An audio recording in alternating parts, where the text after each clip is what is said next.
Dave, we're going back to London Live in just a moment, but want to pass along some good information that our people at the Pentagon, including our own Brett Baer, have been able to gather from U.S. counterterrorism officials who are telling Fox that while British authorities are, of course, handling the investigation into what's happened in London, U.S. counterterrorism officials are telling Fox that this does look to be an al-Qaeda-like operation. Important to say it that way. They say this previously unknown group, the secret group of al-Qaeda's jihad in Europe, which apparently has made this unverified claim of responsibility, is not likely a splinter group per se from al-Qaeda, but a like-minded group that does not maybe take operational orders from al-Qaeda's leadership, but would still look to Osama bin Laden for spiritual guidance. Let's go to London. As promised, Alistair Wanklyn, a Fox News producer, is there live, and I suppose it goes without say, but we have to say it anyway. All signs would seem to point in London, I'm sure, to al-Qaeda as well. Alistair.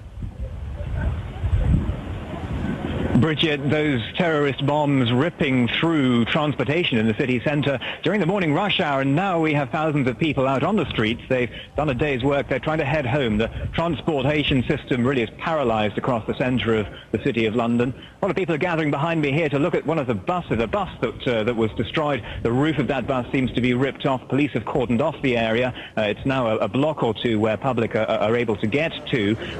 People were shocked, but perhaps not surprised that this happened. Authorities here have warned all along that a terrorist strike in the UK was not if, but when it should happen. Tony Blair, of course, giving a message to the British people here, a message of a sturdy, robust message that terrorists will not achieve their aims.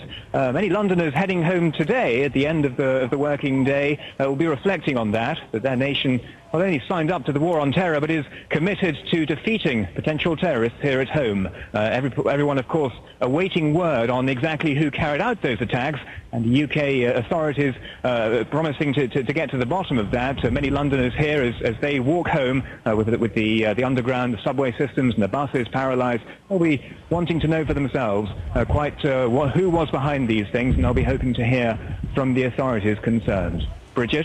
Alistair, these attacks came without any advance warning?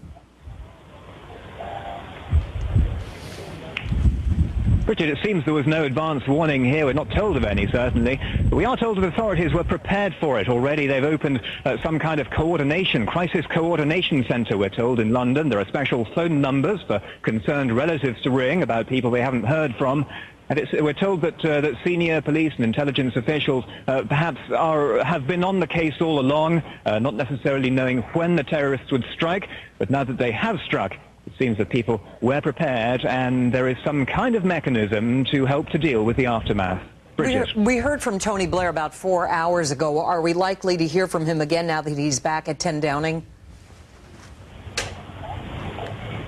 Bridget, I'm sure that many Londoners will be expecting to hear from him shortly. They also heard from the charismatic mayor of London, who sent a special message. He was in Singapore, but sent a long message, which many Londoners listened to here. I understand that when Tony Blair made his comments, they were beamed onto television screens in bars and in offices, and people stood up. They went silent when Tony Blair spoke. Clearly, at a time of crisis, it is leaders who people look towards, and this time around, people know very clearly that Tony Blair has said his team, his staff were on the case of the terrorists all along, and as I say, they'll be looking for more work from the authorities here from now on. Alistair, are people back on the streets? A couple of hours ago, one of our people there described London as somewhat of a ghost town, and in fact, people were being told to stay away. What is it like now?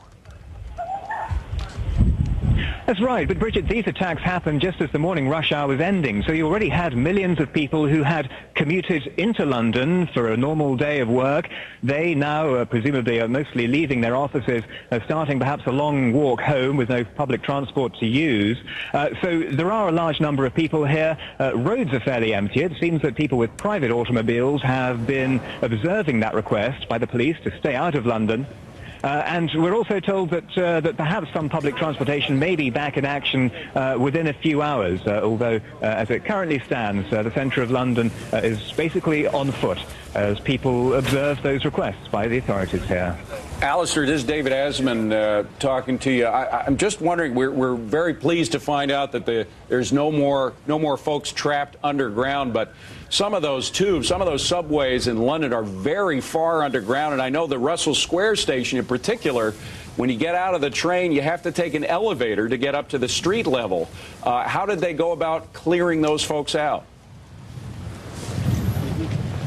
David, you're absolutely right.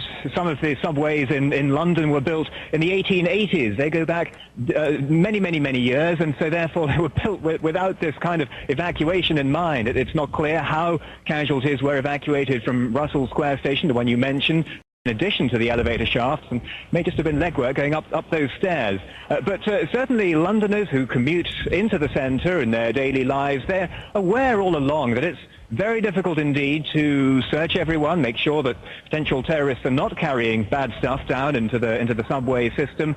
And I think that that's a threat that people here have simply lived with, as they do in New York and every other metropolis in the world where terrorists are likely to strike.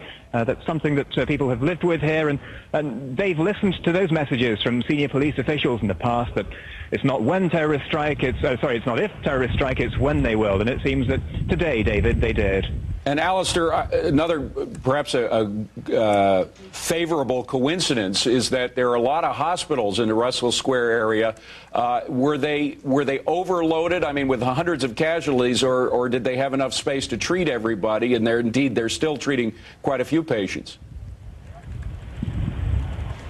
Yes, David, there were certainly dozens of serious casualties, we are told, and maybe as many as 1,000 light casualties, people with cuts and bruises. Happily, a high concentration of hospitals in central London. We're told that many of those cooperated on the effort to treat these individuals. Not clear whether people are doubled up to a bed, but certainly London is well endowed with health facilities here, and we can assume that they're being well used and distributed fairly reasonably at the moment. All right, Alistair, thanks very much. We want to go now again to London to Simon Henderson. He is a scholar with the Washington Institute for Near East Policy, and I believe he's in London. He's joining us now. Can you hear us, sir?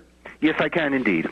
First of all, were you anywhere near any of the blasts? No, I wasn't. I live slightly outside the centre of London to the west of it, and I neither heard the blasts nor was directly affected by any traffic chaos as a result of them. Now, these blasts were clearly coordinated, the 4 blasts, 3 of which were on a subway line, another in a nearby bus line, and it appears that they were coordinated to take place during the G8 conference. The fact that London won the Olympics games yesterday was just coincidental to these blasts, don't you think? Absolutely. I think the Olympics was an irrelevant detail on this. It's G8, which is happening, of course, in Glen Eagles up in Scotland. But London is very much a target and has been a target, frankly, ever since Britain went into first Afghanistan and then Iraq. Now, what does England do now as a result of these terror blasts? How do they go about preventing another one? Well, in the first instance, I think they police investigate thoroughly these blasts. This, I would imagine, means, to use the old cliche, they round up some of the usual suspects fairly quickly and find out who's missing from the usual lists of activists and who knows what. There may well be some suicide bombers involved here. The bus explosion, I'm told, is believed to have been caused by a suicide bomber. Police will be trying to identify who he or she was and find out who their friends are. Now, Simon, we've been reporting for the past couple of years now on some radical Islamists within London, some of whom continue to hardline from their pulpits while we're looking at live aerial shots of central London, areas affected by this blast. Have most of those cooled their rhetoric in the past couple of months and years? No, I don't think they've much cooled their rhetoric, but they are how they say it other than to their own people. And I think there is considerable apprehension that some of these people were either directly involved or gave the theological backing to whatever might have happened today. It does, of course, appear to be Al-Qaeda, whether the website claim is correct or not. I think the problem here, or perhaps it's a problem, it's certainly something that I'd like to point out, is that from a British official point of view, they don't like to call such instance of terrorism Islamic terrorism. You would note that Tony Blair condemned terrorism, but didn't call it Islamic terrorism. Right. And one of the senior police officers at the news conference, which you might have been showing earlier, about half an hour ago, a senior police officer said Islam and terrorism which don't go together. Indeed, however, some of these radical imams that we've been talking about did seem to have connections in the past with Al-Qaeda. Are they some of those usual suspects, which you mentioned, who might be rounded up? Yes, I suspect they are, plus don't forget that there are several, and I can't remember whether it's now 5 or 6, who were British detainees in Guantanamo Bay who were released and brought back to Britain, and for whatever they might have been caught up in Guantanamo Bay, it was decided that they had not broken any British law, so the British were unable to detain them. Gotcha. Simon Henderson, thanks very much, Simon.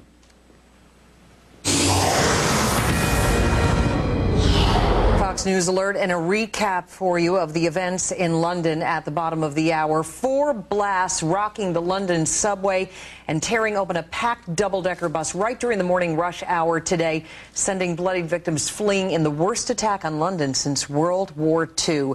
Let's give you a brief timeline of the events of this morning. 8:51, 7 people, as far as we know, were killed at Moorgate, Liverpool East. The second blast occurring at 8:56. These are all London times, by the way, at King's Cross, Russell Square.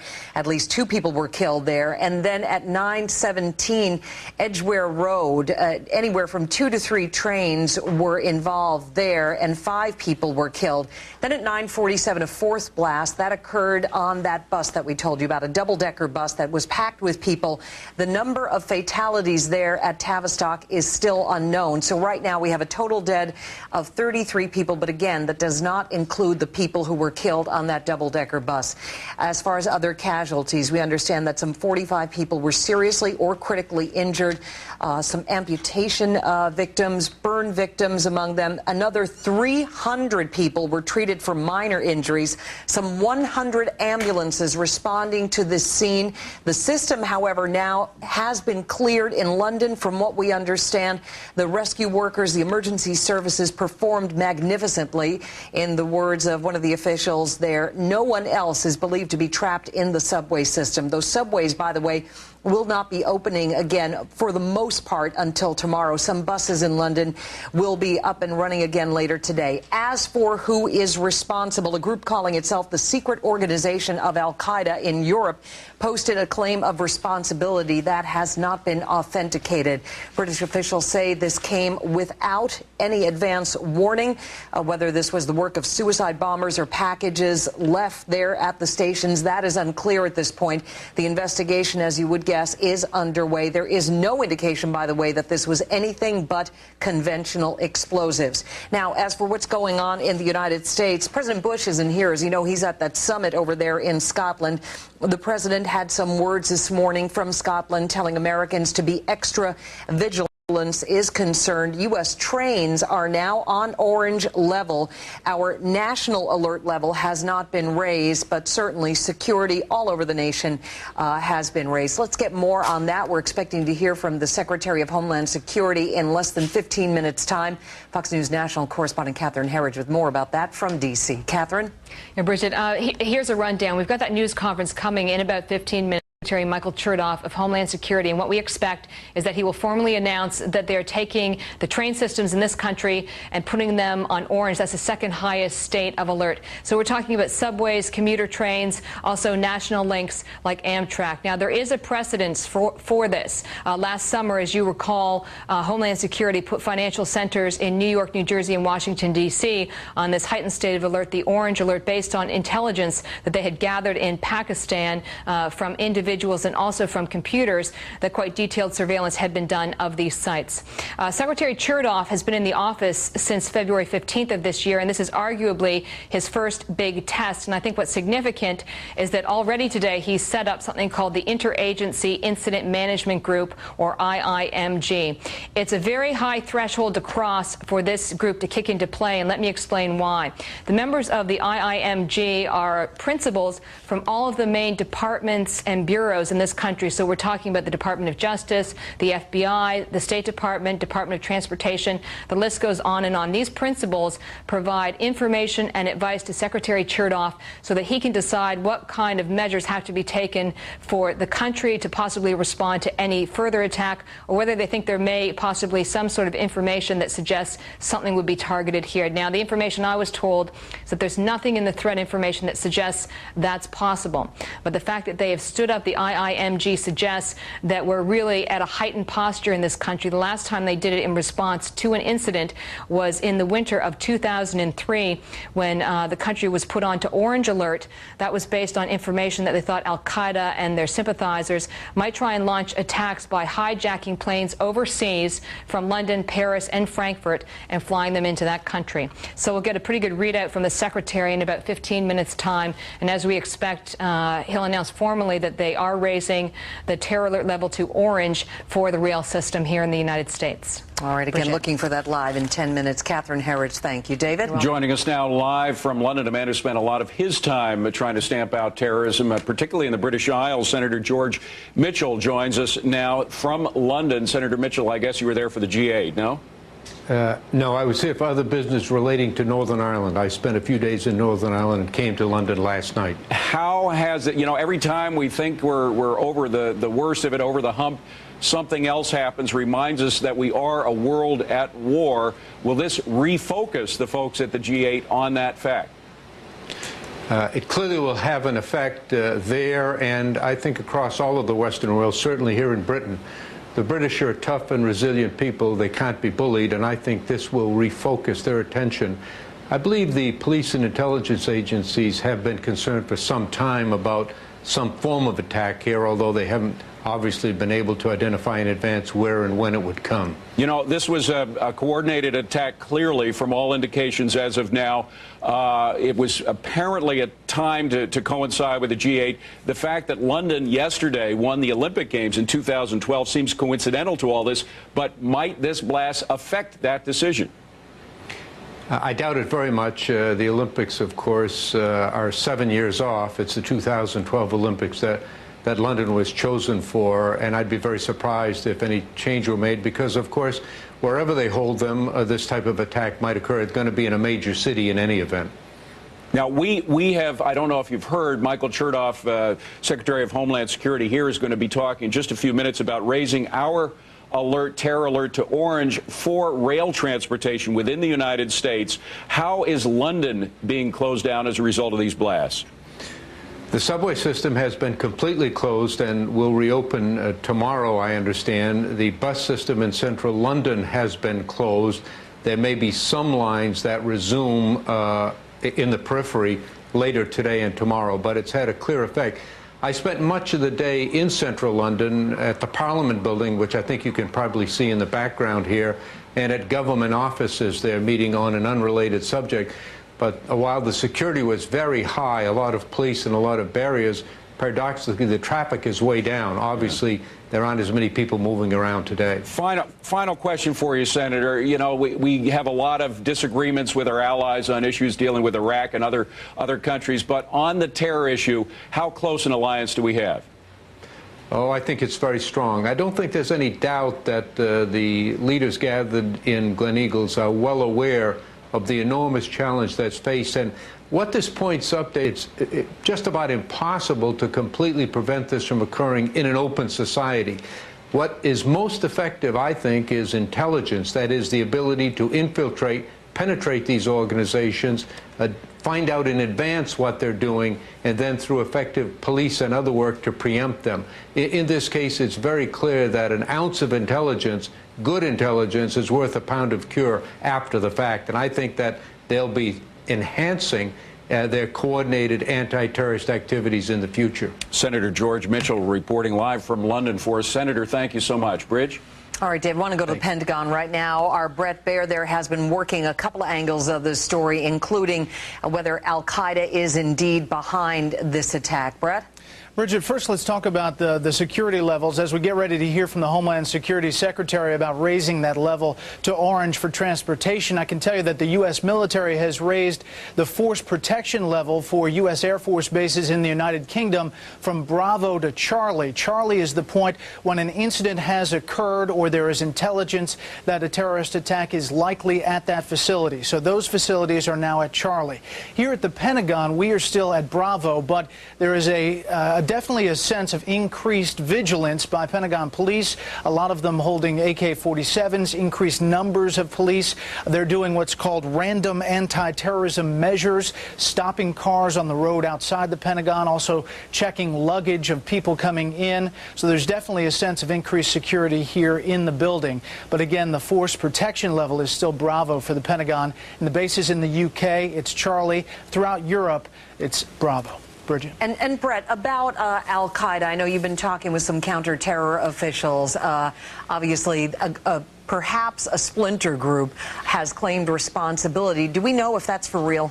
Right. U.S. counterterrorism officials are obviously deferring to London in the investigation. However, they believe that this is an al-Qaeda-like group.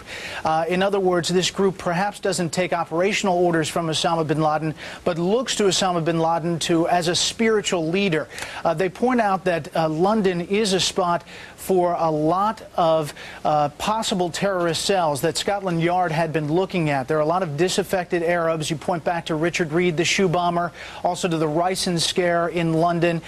U.S. counterterrorism officials believe this particular group that is responsible, and they're not jumping the gun yet, but this is what all the evidence is pointing to, is an al-Qaeda-like group that is not necessarily a splinter group, but does have the same anti-Western goals. All right, Brett Baer live at the Pentagon. Brett, thanks a lot. David? We have on the phone with us now one of the victims of one of the bombings today. Louita Worley joins us now. Louita, can you hear us okay? Tell us exactly where you were when the bomb went off. I was on the tube, on the subway, between Liverpool Street Station, and I was in the carriage next to the bomb blast. And what specifically did you see? Initially, there was just a massive bang, and the train stopped immediately. All the lights went out, and the carriage was full of smoke and dust particles, black particles. We didn't know whether it was something that happened to the train or whether it was a bomb. Nobody knew. The emergency lighting came on, but we were all stuck. The tube was full because it was rush hour for us. So we couldn't get away. We couldn't move along the carriages to get somewhere where the air was better. People were trying to open the doors, but they were all sealed shut. I saw the flash outside, so we didn't know if there was fire, if it was going to come up the train or what was going to happen. It sounds like an awful, awful, scary situation. So what was the first sign that rescuers were there to take you out? It took quite a long time because we assumed that people knew there'd been an incident, but we couldn't contact anybody. None of the phones would work because we were underground. It was probably about 20 minutes. We heard banging from the carriage next door asking for help, and they asked for any medics to go down and help out. And how, Louita, how exactly did you get out? I know the metros there, the subways there are very far underground. Yeah, luckily we were not far from the surface, but still underground in a dual area where the tracks, could go both north and south. So they evacuated us we all had to walk back. We got out the driver's cabin and down onto the track, and then we had to walk to the station back past the tube carriage that had been blown open. And do you know, did you actually see the injured and perhaps any fatalities there? Absolutely. I mean, there were people, the injured were being brought out past us. They were evacuated first. And I certainly saw one man being helped down from the tube, and he was naked, but he was just covered in black. He was just black all over. And I saw a body, there's twisted wreckage and bits everywhere, and I saw one body at least on the ground of the tube carriage. And are you doing all right? I'm okay. I'm really tired now. We have the other problem is because the whole of the City of London has been sealed off now. They're just starting to run the trains, but there's no underground tubes, and the buses have been, everything's like come to a standstill. Right. We've all been told to stay in our offices and not even to go out and get a coffee or a sandwich. We've been sort of kept in the building all day long. Louita Worley, we very much appreciate your talking to us today. We wish you the very best. We hope things get better and you get out of there today. Louita Worley was a bombing victim at the Aldgate station. Bridge? And of course, these bombings coming as the G8 summit continues in Gleneagle, Scotland. Obviously, without Tony Blair, he left this morning. He's back at 10 Downing. President Bush is still there, although we believe that there are not to be any formal declarations to come out of that summit today because of the events in London. I want to go to Ambassador Eisenstadt, former ambassador with the European Union. And Mr. Ambassador, are we likely to get any real concrete action from the leaders at the summit to fight the war on terror? I think that two things can come out of this tragedy. The first is that at the G8, there will be a sense of steeling of the resolve of our European allies for increased intelligence sharing, breaking up terrorist cells, freezing terrorist assets, standing up to Iran, which remains the leading supporter of state terrorism, dealing with weapons of mass destruction, continuing to help the United States and Afghanistan and to reconstruct Iraq. But there's a second thing which is very much part of the G8 agenda, and that is we've learned that one of the greatest threats to Western and U.S. security is the ability of terrorist organizations to use failed states as havens. And the G8 agenda of debt relief, increased aid to countries in Africa, increased trade, will help strengthen those countries together with fighting corruption, helping their police forces and military, so that there'll be less of a haven for these terrorist groups to operate out of. Afghanistan, Somalia, these were countries that were failed states and that provided aid and support for terrorist groups. So I hope those two things will come out of this terrible incident. On a more immediate or maybe a more practical level, can we expect any more help from our European allies on Iraq? Yes, they have already pledged to help on the reconstruction, and I think this will speed that effort. I also think it will have a very practical effect in steeling the resolve of the EU3, France, Germany, and Great Britain, in dealing with Iran's nuclear threat. And this will therefore help the United States in taking a very tough stand to make sure that there's no uranium enrichment, and that if Iran insists on going forward, as its new elected president says, that Iran will be taken to the Security Council for Multinational Sanctions. So out of this tragedy, perhaps there will be a steeled resolve in dealing with Iran, as well as helping on a more expedited basis with the reconstruction of Iraq. Ambassador Eisenstadt, thank you very much. And we are just moments away from a briefing by our Homeland Security Director, Michael Chertoff. He's going to be instructing us about the raising of the terror alert level in the United States just for the train transportation system. That includes local trains as well as Amtrak. Our own Catherine Herridge knows more about this system than anybody else. Catherine, what's he going to tell us? Well, I think what we can expect is he'll give us kind of a timeline of what we knew here and when we knew it, and then he'll explain to the American people. I expect, based on the conversations I've had, that they've seen no intelligence that would suggest something similar is planned at this time for the United States, but they are constantly evaluating the intelligence. I expect him also to explain that at this time they've decided to raise the color-coded threat level just for a specific part of the country, in this case the rail system, not for the nation as a whole. That means that it would be raised for subways, for commuter lines, also for national rail links like Amtrak. There is a precedence for this. Last summer. The threat level was raised to orange for the financial centers in New York, New Jersey, and Washington, D.C. based on threat information that had been recovered in Pakistan from some terrorists and also from their computers, which showed that very detailed surveillance had been done. Increasingly, Homeland Security has been moving to a system where they just try and raise the level for sectors of the country and not the nation as a whole. We may also get more information on a decision that he has made, and I think one can argue that this is perhaps the biggest test of his term so far. He came into office on February 15th.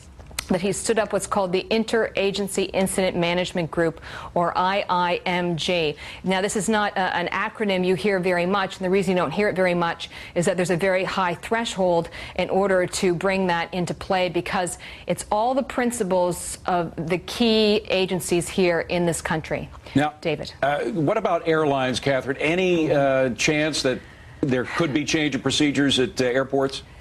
You know, I haven't had a good read on that. I think in part because the feeling among Homeland Security is that so much has been done to strengthen airline security that, you know, in some ways, if you were going to look back 4 years ago, we're kind of at a constant stage of orange when it comes to airline security, because the screening is about as intense as it could be. We had some I almost hesitate to say some information that suggested they might perhaps raise the level in some other areas, but I haven't been able to confirm that, so I don't really want to go any further than the rail system. Catherine Herridge is going to stay with us throughout this press conference. Once again, it's supposed to happen 3 minutes ago. A lot of events are changing as we speak, but we're going to be hearing momentarily from our Secretary of Homeland Security. We'll bring you there live as soon as it happens. Bridge? All right, now I want to talk with Mike Brooks, a former D.C. police detective, someone who was involved in the investigation of the Olympic Park bombings in Atlanta. You remember those from several years ago. Mike, right now in the London subway system, what are investigators doing? Well, Bridget, I was assigned also to the FBI's Joint Terrorism Task Force for about 6 years and actually worked with the anti-terrorism unit, SO13 in New Scotland Yard. And what they're doing now is very similar to what we would be doing here in the United States. We heard early on that there had been some explosive residue found at some of the scenes. The experts are out there. They do their initial swabbings. We have not heard exactly what kind of explosive was used in these bombings, but I can guarantee you that they do have an idea already. They are down there right now. First of all, you know, the main thing is search and rescue, get all of the victims out. But parallel to that, the SO13 and the forensic group, which is excellent in London, are doing their investigation side by side with the rescuers on trying to find out whether or not these bombs are linked to any other bombs. Going back to Madrid, they're also talking with the FBI officials in Quantico and also in Washington to see if there's any link with anything that any cases they've been working. So they're working both the forensics and the intelligence side of things as we speak. Mike, would they have video cams set up in the subway systems at all that might have captured somebody placing a large, if it was indeed a package? Well, the City of London has a fairly extensive surveillance camera system, and there are some cameras. I've been in that subway system myself. There are cameras within the subway system, even though it's a very, very old system. There have been some updates, and they do have surveillance cameras there, which will assist them in their initial investigation. But again, this is very, very early on to the investigation. We know that the Metropolitan Police, SO13, has broken up. They've broken up cells in the past based there in London. So I'm sure they're going back to those case jackets, pulling the names, going out, interviewing people to find out whether or not, if in fact there are any more planned attacks down the road. Hopefully there will not be, but I think it's also, Bridget, a vigilance call to the people here in the United States. The people in London have a different security mindset than the people here in the United States do. You go to an ATM machine in London, you put your card in, and instead of saying on the screen, ask us about our low interest rates, it says, if you see a package outside of this bank, notify the Metropolitan Police. They have a different mindset. They've been dealing with the IRA for decades. Here in the United States, I think this is a good vigilance call for people here to, again, wake up, because if something doesn't happen 6 months to a year down the road, they kind of get lulled into a false sense of security. This is an excellent vigilance call for people here in the United States. Right, but Mike, at the same time, can you really make a target like the subway system a hard target? Well, if you make it a hard target, you're going to have to shut it down. We've heard security experts say they've looked at maybe having people restrict what kind of things they carry onto the subway. But many of these subways here in the United States go to and from airports and where people carry luggage. It's very, very difficult to do that. But I think you may see some measures as we go along that will change for the rail system. And right now, it is a vulnerability along with other land transportation systems we have here in the United States, such as trucking. But again, all of these are going to be addressed in the near future. Mike, thanks a lot. And Thanks, here's the Bridget. Secretary of Homeland Security. Ladies and gentlemen, good morning. This morning we are closely monitoring the bombings that occurred in London.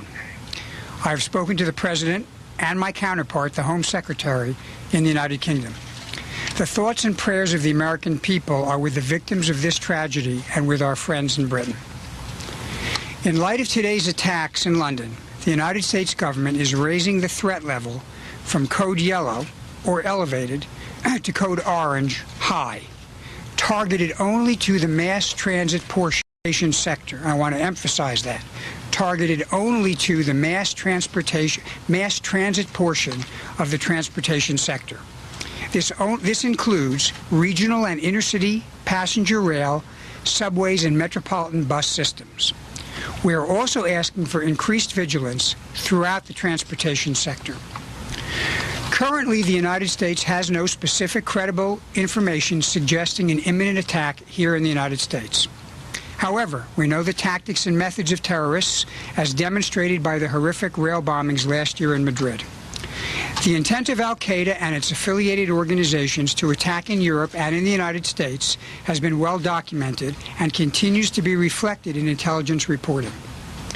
We have already taken additional measures to secure transit systems since 9/11 and since the railway bombing in Madrid.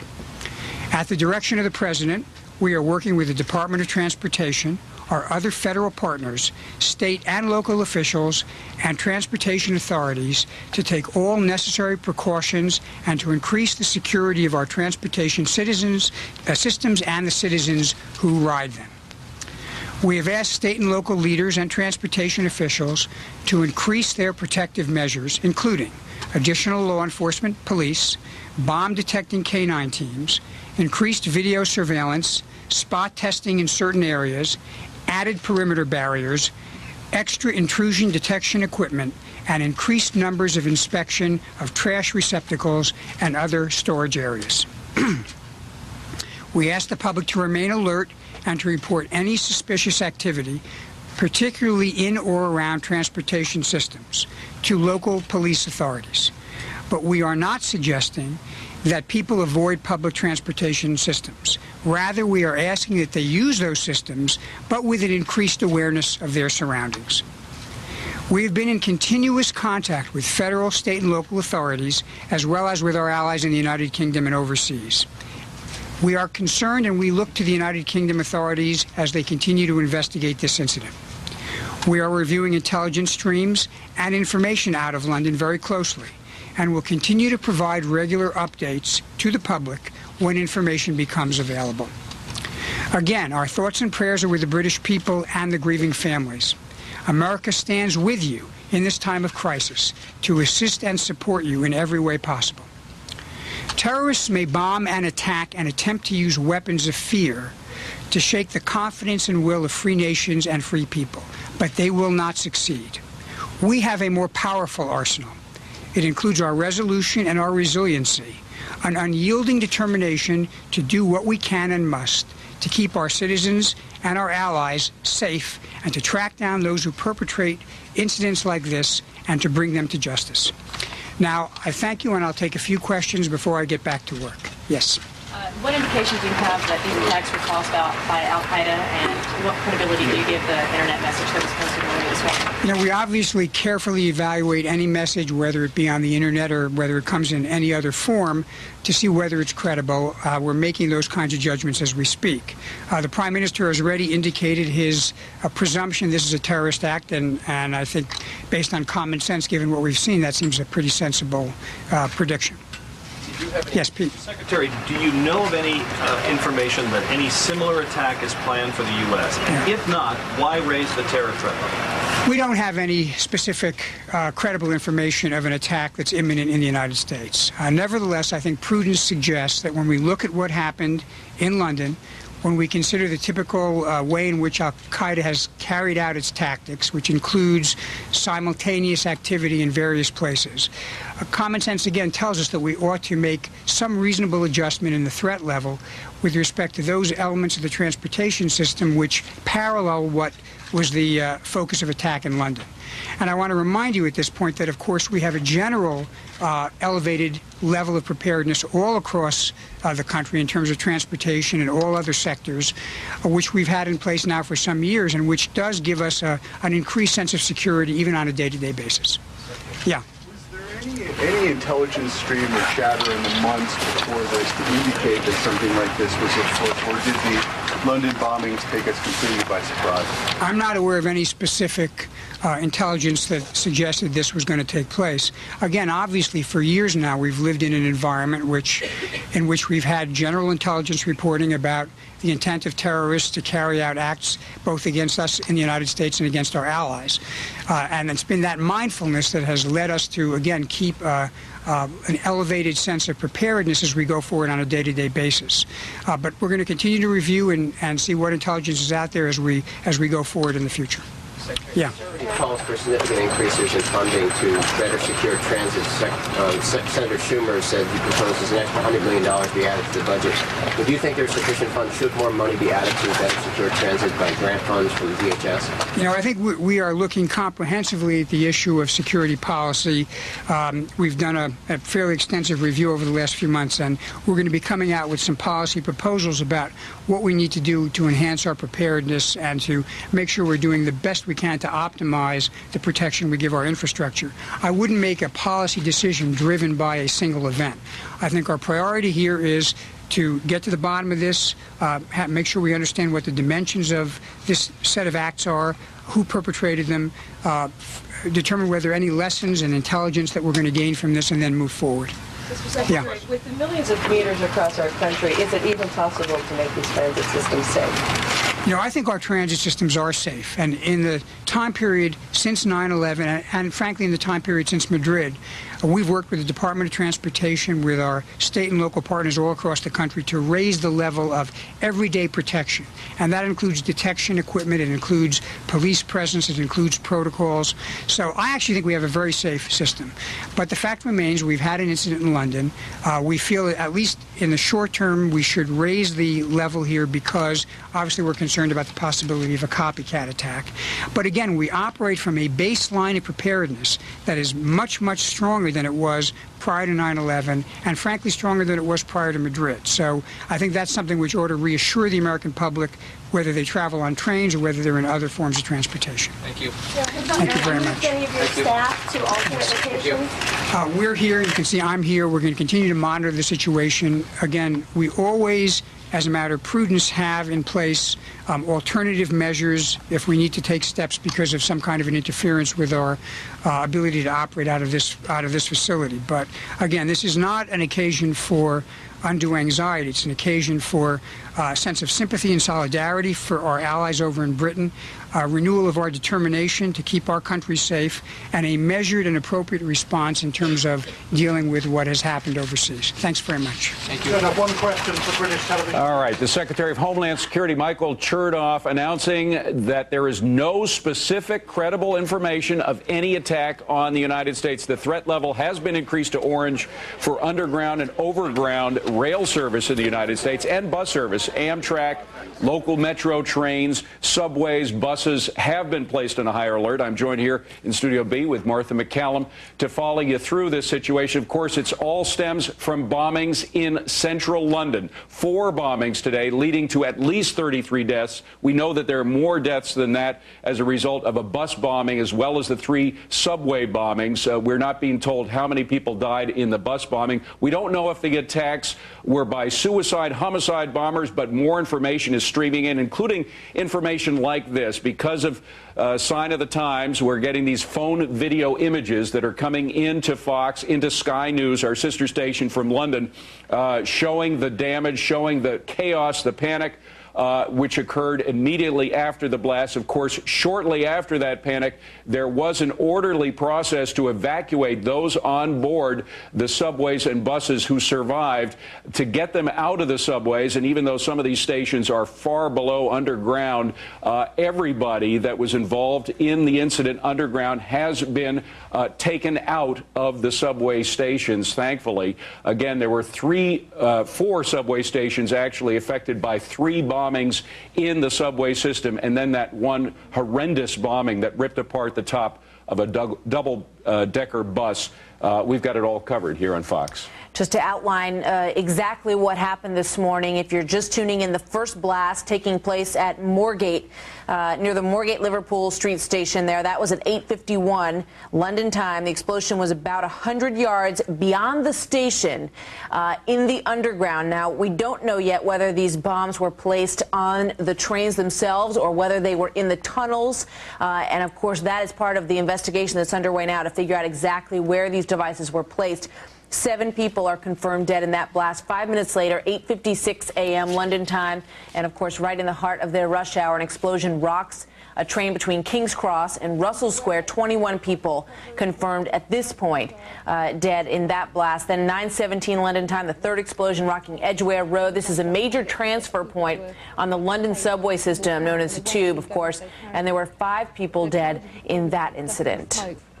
Well, then at 9:47 a.m. London time, a bomb blew up this double-decker bus, as you can see, just ripping it apart. It happened in Tavistock Place. This is between central London's King Cross and Russell Square. No word yet, as I mentioned before, about how many people died in that attack. Inside the underground, of course, folks were terrified. A shocked eyewitness described the scene just after the attack. Well, I thought I was dead. I had a vision of a fire, and then he came out and said he walked us through the platform. It was just, other than I don't know what happened. You probably know more than me. It was just, I don't know, but there's some seriously injured people there. It's not good. That woman, just one of the many who are shocked. And, of course, the London bombings coming as the leaders of the world's wealthiest nations are meeting in Scotland at the G8 summit. These are pictures of Tony Blair leaving that scene. He left and returned to London after the news. Before he left, he denounced the terror attacks, calling them barbaric. To uphold the most deeply held principles of our societies and to defeat those who would impose their fanaticism and extremism on all of us. Well, as you can see, President Bush is also at the G8 summit, and he also made it clear that the terrorists will not prevail in their fight. The contrast couldn't be clearer between the intentions and the hearts of those of us who care deeply about human rights and human liberty, and those who kill, those who've got such evil in their heart that they will take the lives of innocent folks. This is the war on terror goes on.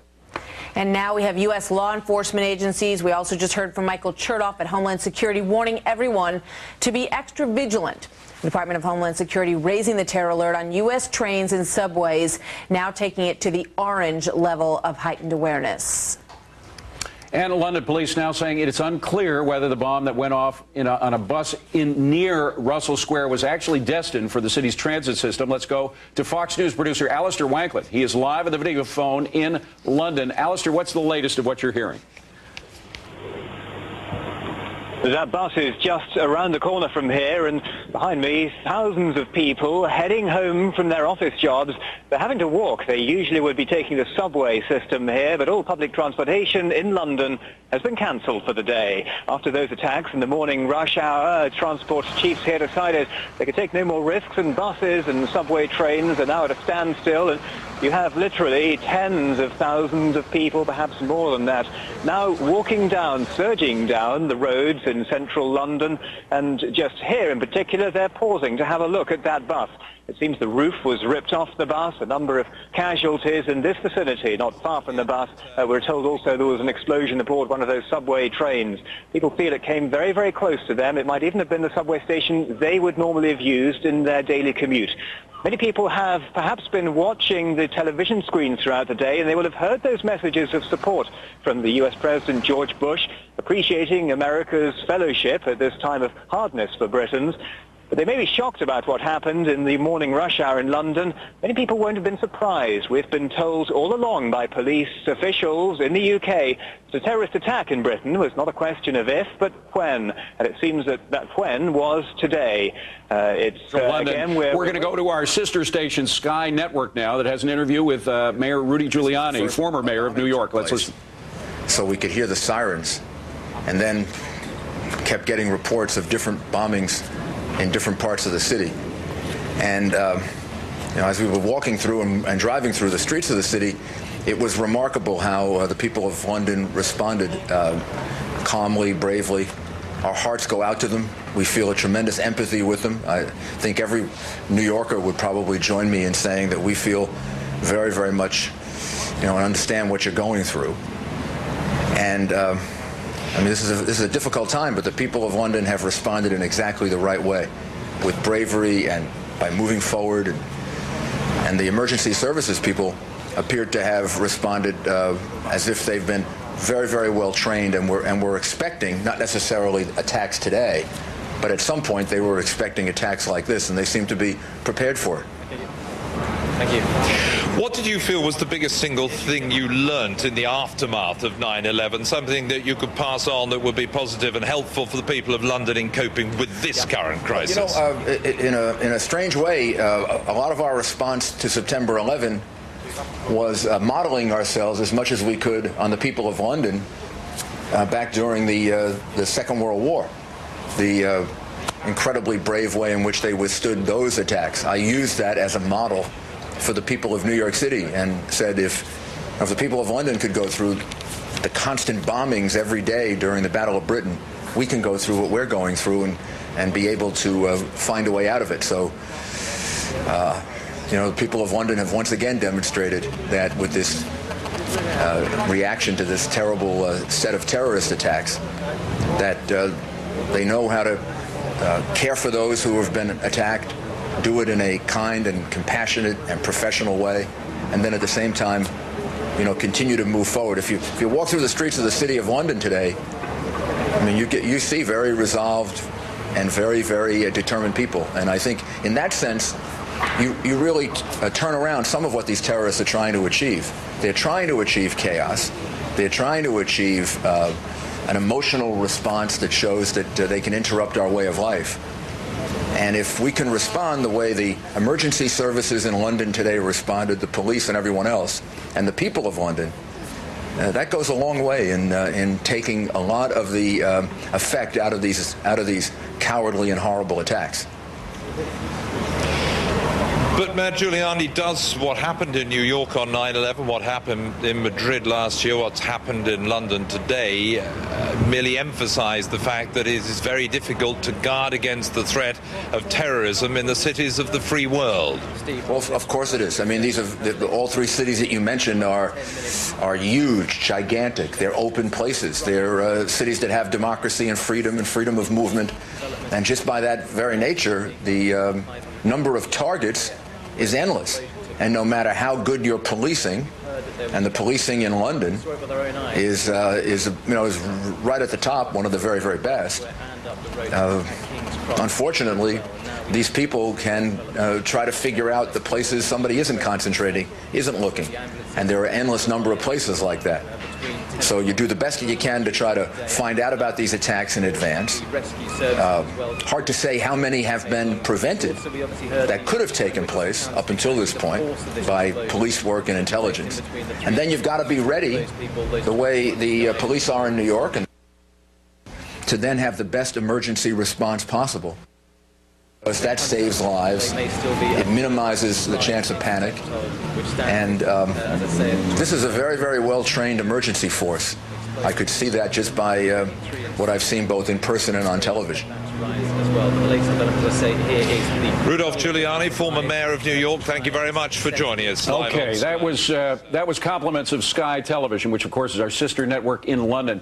Been so good in providing us with updates on exactly what's been going on there since the blasts occurred in the morning rush hour in London. Of course, Mayor Giuliani guided us all through 9/11, and he had some words of wisdom from Londoners who, of course, have been through a lot in the past century. Martha McCallum, take it from here. All right, well, President Bush standing firm with Tony Blair today in the global fight against terrorism. Joining us now, former Special Middle East Envoy and Fox News Foreign Affairs analyst, Ambassador Dennis Ross is here. Also here, David Levy, a former National Security Council official with the Clinton administration. Welcome to both of you. David Levy, let me start with you. We just watched Rudolph Giuliani responding to what has happened in London. What can you say as you watch what's happening about the response of the British people so far? Well, you know, it was interesting hearing the mayor talk, and it really does bring back so many memories from 9/11, all that we confronted and he led us through. Certainly our thoughts and prayers are with the people of London and the entire United Kingdom during this difficult time. I think they're doing it right. I mean, the mayor hit it on the head. The London officials have a lot of experience with this. Certainly the IRA bombings during the 70s and 80s prepared this community for these kinds of activities, these kinds of attacks. I think they've got to do a couple things moving forward. One, they've got to gather the intelligence to see where these bombings came from. I would suspect, without question, it'd be interesting to see what Dennis says, but without question, this was Al-Qaeda. All the hallmarks of Al-Qaeda attack, the simultaneous bombings, timed at rush hour for maximum effect for civilian casualties. So I think the London officials, while focusing on the rescue mission, have to move quickly on the intelligence to see where this goes, try to roll up the cells if they're still in London or across Europe, and this may lead us back to Afghanistan. And again, that is the central front on the war on terrorism, and working with our British and French and other allies in Afghanistan. The hunt for bin Laden still remains the #1 priority, and we all need to remain focused and vigilant on that. Ambassador Ross, David Levy raises some points in terms of who's responsible for this, and that becomes the question now. The reporting that we're hearing out of the Pentagon from our own Brett Baer is that all they're saying right now is that it appears to be an Al-Qaeda-like or an Al-Qaeda-sympathetic sort of operation. How would you assess it with what we know at this point? It has all the earmarks of Al-Qaeda. You look at it, it obviously was something well planned. Obviously something coordinated. As David said, timed during rush hour, timed to hit the transportation points, to hit the maximum number of people, timed also when the G8 leaders are assembled. This is the sort of thing they would have known that the G8 meeting was going to take place, when it was going to take place. This has probably been planned for a long time. They probably had some sleeper cells in the UK for some time. It really looks very much like an Al-Qaeda operation, and I think we have to assume that they're the ones responsible, either they or one of their offshoots. Look, they have basically created a kind of franchising operation. There's a lot of groups that have a great deal of autonomy, but they take their inspiration from Al-Qaeda and from bin Ladenism. You know, David, when you look at all of the plans that have been thwarted in the UK, I read a list of them this morning, including the Richard Reed shoe bombing incident and also the Ricin, the bus that broke up the Ricin circle that was going on in London. You know, you forget instantly almost about all of those things that have been thwarted. What does this tell us when you look at the people who were involved in those events, and whether or not you believe there's a direct connection here to Afghanistan or to bin Laden? Well, it's hard to say if there's a direct connection to bin Laden directly. Dennis pointed out that there are splinter cells that have been franchised to operate independently of direct orders from bin Laden. So it's hard to tell if this came directly from him. Although it's, you know, it's interesting. In the lead up to the G8 summit, we heard a lot of talk about the agenda focusing on aid to Africa and on climate change, and those are very important issues, and we need to deal with them. But I think we may have lost a little bit of the focus on the war on terrorism and and the hunt for bin Laden and dealing with al-Qaeda that may be partially because of the war in Iraq splitting us from our European allies. I hope that this reinvigorates the cooperation between the United States and Europe and Russia and puts the hunt for bin Laden and dealing with al-Qaeda at the top of the agenda. We have a lot of work still to do in Afghanistan. That country is not secure by any means whatsoever. We just were reminded of that last week with the tragedy of our Navy SEALs team, that there's still a lot of fighting going on there. It's still a tough slog. We've got a lot of work to do. I wouldn't be surprised if this led to Afghanistan and bin Laden, but hard to tell at this point. That's a great point. You know, you look at the G8 summit, Ambassador Ross, and the subjects that were sort of the headline events there in terms of global warming and increasing aid to Africa, both, of course, important points. But President Bush wanting very much to keep the focus on the war on terror. Clearly, that's the focus of his second administration, as well as it turned out to be the focus of the first. What does this do to change the world's focus back to the war on terror? You know, it's a paradox. Groups like al-Qaeda want to make statements. They want the world to see they're still there. They want the world to understand they haven't been defeated. They want to create a sense of inevitability that somehow they will prevail. The paradox is that by doing it to get maximum attention at this time, they guarantee that they will congeal the G8 leaders to focus again on the issue of terror, to focus again on the need to confront it, and again to realize that ultimately the war on terror in some ways is a misnomer. Terror is an instrument. This is a war with radical Islam. And what we need is not just the rest of the international community, but also moderates in the Islamic world to say enough already. They don't represent Islam. The whole world has to come together and make it clear not only will we fight these kinds of people, but more importantly, we will discredit what they stand for. And anyone who employs terror will discredit the cause they represent. One of the things we have to do is deal with this from the standpoint of delegitimizing those who would employ terror any place. And ironically, what I think al-Qaeda has done in doing this is make it easier for us to get back on that kind of an agenda. Very interesting. Ambassador Ross, thank you very much, as always. David Levy, good to talk to you. Thanks, gentlemen. Martha.